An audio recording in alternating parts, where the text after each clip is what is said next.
নমস্কার বন্ধুরা, আমি পায়েল। আশা করি আপনারা প্রত্যেকে ভালো আছেন এবং সুস্থ আছেন। আমাদের এখন প্রত্যেকেরই একটা ব্রেনে চলছে যে কবে আমাদের রেজাল্টটা বেরোবে ইউজিসি নেটের, এবং সেই নিয়ে আমরা প্রত্যেকেই খুব চিন্তিত যে কি হতে পারে কি না হতে পারে। এবং আমরা জানি যে খুব শীঘ্রই আমাদের রেজাল্ট চলে আসবে, কোথাও আমরা এটা জানি। এই কারণেই, কারণ এবার যদি রেজাল্টটা খুব শিগগিরই না আসে, তাহলে এই যে নতুনভাবে সিলেবাস আসার কথা বা যা কিছু এই যে এখন অবধি গুজব আমরা বলতে পারি, কারণ এখনও অফিসিয়াল ওয়েবসাইটে কিছু বলা হয়নি, কিন্তু সেই বিষয়টা তখনই ক্লিয়ার হবে যখন রেজাল্টটা আমরা পাবো। এবং তার পাশাপাশি হচ্ছে পরবর্তী তারা কি করতে চলেছে এনটিএ, সেটা আমরা জানতে পারবো। আজকের যে বিষয়টা আমার মনে হলো আপনাদের একবার দেখিয়ে রাখাটা বা আপনাদের জেনে রাখাটা ভীষণভাবে প্রয়োজন। সেটা হচ্ছে এই যে আমাদের ইউজিসি নেট 2024, এটা 4 হবে, যাই হোক 2024-এর ডিসেম্বর মাসে যে পরীক্ষাটা, যেটা আমাদের জানুয়ারির 2025-এ হলো, সেই পরীক্ষাটার রেজাল্ট আপডেট বলতে গেলে মোটামুটি রেজাল্ট কবে আসতে পারে এবং কাট অফ কি দাঁড়াতে পারে সেই সম্পর্কে একটা অনুমানে যা হোক একটা আলোচনা আমি করেছি, অনুমান করে যেটুকু আমার মনে হয়েছে। এবার আমাদের এটা বুঝতে হবে যে আদতে কত পার্সেন্টে আমাদের জেআরএফ হচ্ছে বা নেট হচ্ছে।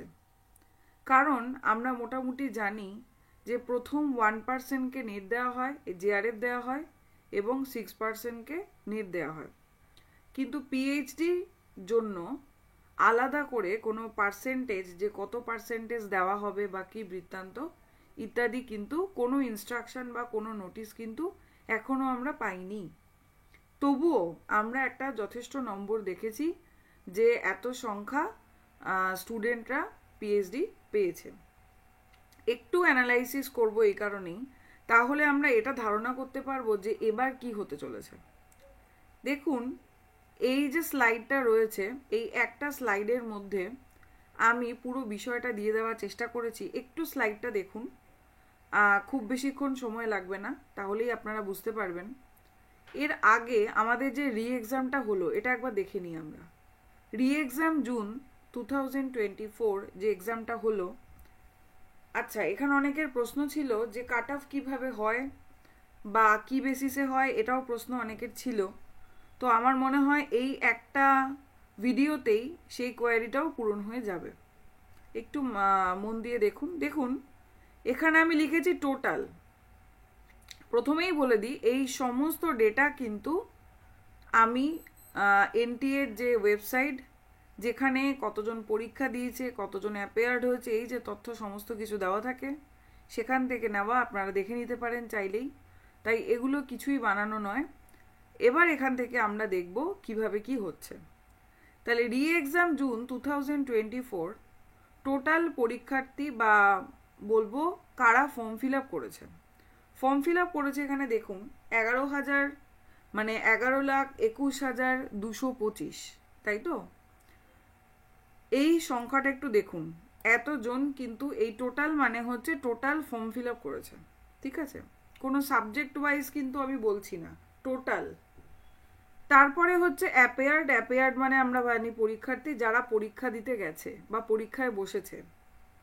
তাহলে এখানে দেখুন 11,21,225 জন টোটাল আমরা দেখছি ফর্ম ফিল আপ করেছিল আগের বার, এবং তার মধ্যে থেকে পরীক্ষা দিতে গিয়েছিল হচ্ছে 6,84,224, 6,84,224, এই নাম্বারটা আমরা দেখতে পাচ্ছি।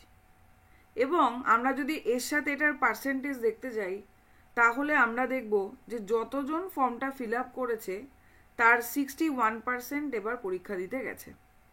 আশা করি এটুকু আমি বোঝাতে পারছি। যদি কারোর কোনো অসুবিধা হয়, কোনো জায়গা বুঝতে না পারেন, অবশ্যই আমাকে কমেন্টে জানাবেন। আপনাদের মতামত একান্ত কাম্য, অবশ্যই জানাবেন আপনারা, আপনাদের কি মনে হয়।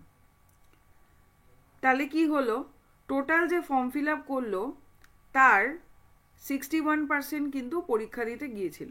এবার আমরা একটু দেখে নিই। আমরা এই নাম্বারটা কিন্তু দেখতে পেয়েছি এনটিএর ওয়েবসাইটে যে জেআরএফ কতজনকে দেওয়া হয়েছে। জেআরএফ দেওয়া হয়েছিল হচ্ছে 4,970 জন। নেট দেখুন পেয়েছে 53,694, 53,694 নেট পেয়েছিল। আর এখানে পিএইচডির সংখ্যা আমরা দেখতে পেয়েছিলাম এত 1,12,070। ঠিক আছে, এই সংখ্যাটা কিন্তু আমরা আগের বার দেখেছি যে জেআরএফ পাওয়া, নেট পাওয়া এবং পিএইচডি পাওয়া। যদি এই সংখ্যাটার বেসিসে আমরা বিচার করি তাহলে আমাদের কাট অফ আমরা বিচার করি কিভাবে, যে কতজন পরীক্ষা দিয়েছে তার উপর ডিপেন্ড করে হয়। কতজন ফর্ম ফিল আপ করেছে ওটা ম্যাটার করছে না। তাহলে যদি আমরা এই অঙ্কটার বেসিসে হিসাব করি তাহলে আপনারা নিজেরাই করে দেখবেন দাঁড়িয়েছে হচ্ছে 0.72% দাঁড়িয়ে গেল কিন্তু জেআরএফ এর। আমরা বলি না বা আমরা জানিও যে 1%-এ কিন্তু জেআরএফ দেওয়া হয়, প্রথম 1%-কে জেআরএফ দেওয়া হয়। কিন্তু এখানে আমরা মানে রিয়েলিটিতে কি দেখতে পেলাম, 0.72 পেল। এই জায়গাটা কিন্তু একটু খেয়াল করবেন। আবার দেখুন, আমরা জানি প্রথম 6%-কে নেট দেওয়া হয়, কিন্তু এর আগের বার পরীক্ষাতেই আমরা দেখতে পেয়েছি 6-এর থেকে কিন্তু অনেক বেশি 7.84% কিন্তু পেয়ে যাচ্ছে নেট। তাহলে নেটের সংখ্যা কিন্তু বেড়ে গেছিল আগের বার। দেখতেই পাচ্ছেন সংখ্যাটা কত লেখা রয়েছে। আর পিএইচডির ক্ষেত্রে কিন্তু এই যে 16.37% এই পরিমাণ পাশ করিয়েছিল আগের বার, অর্থাৎ জুন 2024-এ। কিন্তু আমাদের কিন্তু আলাদা করে কোনো নির্ধারিত রুল নেই যে পিএইচডির জন্য এত পার্সেন্ট নেওয়া হবে বা কিছু। এখানে মোটামুটি আমরা দেখতে পাচ্ছি যতজনকে পাশ করিয়েছে তার ভিত্তিতে পার্সেন্টেজ যেটা দাঁড়াচ্ছে সেটা 16.37। তাহলে আমরা দেখলাম যে জেআরএফ কিন্তু 1%-কে দেওয়া হচ্ছে না, তার অনেক কম পাচ্ছে। কিন্তু নেট আবার দেখতে পাচ্ছি আমরা 6%-এর থেকে বেড়ে গেল, আবার পিএইচডি এরকম। তার মানে এনটিএ বা ইউজিসি নেট যাই বলি না কেন আমরা, তাদের যে বলা যে নেট 6%-এ হয় বা জেআরএফ 1%-এ হয়, এই ঘটনাটা কিন্তু ঘটলো না। আমরা যদি এই ডেটাগুলো ক্যালকুলেট করি তাহলে বুঝতে পারবো। নেক্সট একটু বলে দিই, এটা আরও বলে দেওয়ার কারণ যে এর পরবর্তীকালে যারা নেট পরীক্ষা দেবেন বা দিচ্ছেন তারা আরও মানে সচেতন হয়ে যাবেন, আরও মাথায় নিয়ে নেবেন যে কতটা নাম্বার ক্যারি অন্তত আমাদের করতে হবে। এই যে আমাদের একটা ধারণা 6%, 1%, এটা সবসময় সত্যি নাও হতে পারে। তার ফ্যাকচুয়াল ঘটনাটা কিন্তু আমরা এখানেই দেখতে পাচ্ছি। এবার আমরা ডিসেম্বর আলোচনা করি। ডিসেম্বরে টোটাল আমরা দেখেছি, ওয়েবসাইটেই আছে এই ডেটা আপনারা দেখতে পাবেন, যে 8,49,166 জন ফর্ম ফিল আপ করেছে। এই টোটাল মানে হচ্ছে ফর্ম ফিল আপ করেছে। এবার একটু অ্যাপেয়ার দেখে নিই, মানে কতজন পরীক্ষায় বসেছে। পরীক্ষায় বসেছে হচ্ছে 6,49,490, এতজন পরীক্ষায় বসেছে। এবার দেখুন, তার মানে এই যে 76%, এটা কিসের ভিত্তিতে? এটা হচ্ছে যতজন ফর্মটা ফিল আপ করেছে এবং তার সাথে সাথে যতজন পরীক্ষা দিয়েছে তার পার্সেন্টেজ হচ্ছে 76%। ঠিক আছে, এটা দেখা গেল কি যে আগের বার যতজন ফর্ম ফিল আপ করেছিল তার 61% পরীক্ষায় বসেছিল, আর এবার যতজন ফর্ম ফিল আপ করেছে তার 76% পরীক্ষায় বসেছে। আচ্ছা, এটুকু আমরা জেনে রাখলাম, কিন্তু মেন আমাদের কি জানতে হবে একটা জিনিস খেয়াল করুন। আগের বার পরীক্ষায় বসেছিল 6,84,224, এইবার পরীক্ষা দিতে বসেছে 6,49,490। তার মানে দেখতে গেলে 34,734 জন মাইনাস আর কি, কম দিল পরীক্ষা। তার মানে এবার পরীক্ষার্থীর সংখ্যা কম। কাট অফের ক্ষেত্রে এটা কিন্তু ভীষণ জরুরি, পরীক্ষার্থীর সংখ্যা কিন্তু কম। ঠিক আছে, কত কম? 34,734 দেখতে পাচ্ছি আমরা কম। এইবার আমরা চলে আসি জেআরএফ। জেআরএফ এর দিকটা যদি আমরা দেখি, দেখুন যদি এই ডেটার ভিত্তিতেই তো আমরা করব যে 6,49,490, যদি আমরা আগেরটাই ভাবি যে 0.72% যখন জিআরএফ দিয়েছে, আমরা যদি মনে করি এখনো সেম পার্সেন্টই দেবে এবার যে রেজাল্টটা বেরোতে চলেছে, তাহলে কিন্তু দাঁড়ায় হচ্ছে, দেখুন 4676, অর্থাৎ 4,676 জন জিআরএফ পাবে। দেখুন আগের বার যা জিআরএফ পেয়েছিল তার থেকে কম। এর একটা মূল কারণ হচ্ছে এবার কিন্তু আমরা দেখতে পাচ্ছি পরীক্ষার্থীও কম। তারপরে কি দেখছি, এই ডেটাটা আমি পরে আসছি। নেটের ক্ষেত্রে কি দেখতে পাচ্ছি যে 50,920 জন নেট পাবে। এবার কোন বেসিসে নেট পাবে? 6%-এর বেসিসে কিন্তু নয়। আগের বার যেটা এনটিএ করেছে বা ইউজিসি নেটে করেছে 7.84%-কে দেওয়া হয়েছে। এবার যদি সেম কাজ করা হয় তাহলে 50,920 জন নেট পায়, ঠিক আছে। আর যদি 6% দেওয়া হয়, অর্থাৎ যেটা বলা হয়েছে যে নেট 6%-কে দেওয়া হবে, তাহলে কিন্তু নেট পায় দেখুন 38,969 জন। ঠিক তেমনিভাবে যে 1% জিআরএফ হওয়ার কথা, সেটা যদি হয় তাহলে কিন্তু জিআরএফ এর সংখ্যাটা বেড়ে হয় কিন্তু 6,494। আর পিএইচডির ক্ষেত্রে একটু কথা বলে রাখি যে 16.37% আগের বার দিয়েছে। সেই বেসিসে ভাবতে গেলে কিন্তু এই 1,06,321 জন এবার গিয়ে পিএইচডিটা পায়। আর যদি ওদের এরকম কোনো কোটা বা 10% দেয়া হবে এরকম কিছু হয়, তাহলে সেটা গিয়ে কমে দাঁড়িয়ে যাবে এত। কিন্তু এটা এখনো শিওর জানা যায়নি, আমরা এখনো জানতে পারিনি যে অ্যাকচুয়াল কত পার্সেন্টেজে দেয়া হচ্ছে পিএইচডিটা।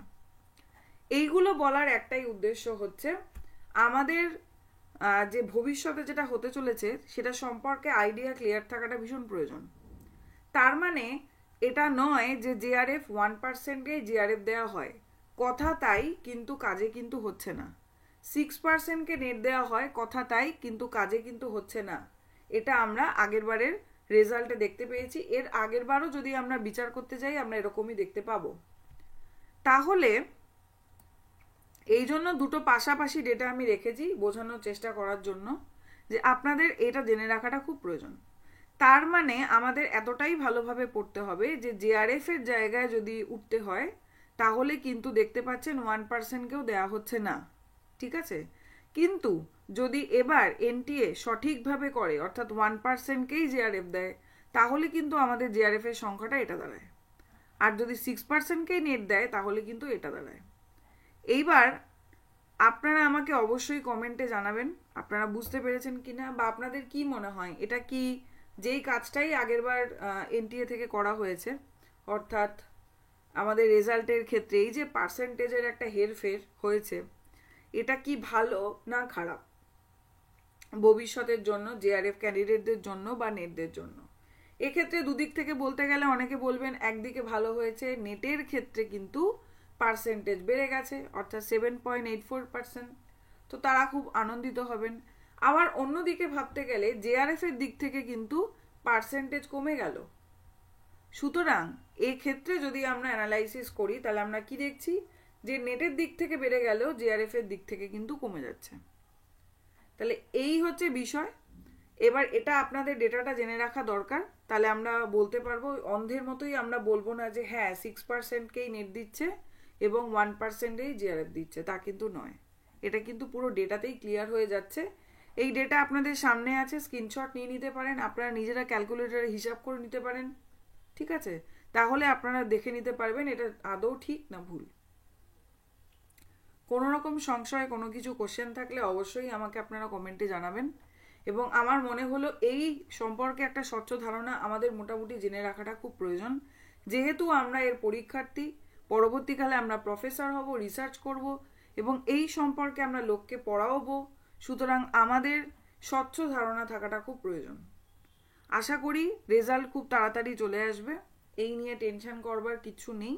প্রত্যেকের পরীক্ষা নিশ্চয়ই ভালো হয়েছে, অবশ্যই নেট হোক, জেআরএফ হোক বা পিএইচডি, যে কোনো কিছু হয়ে যাবে। আজ এ পর্যন্তই, সকলকে অনেক ধন্যবাদ।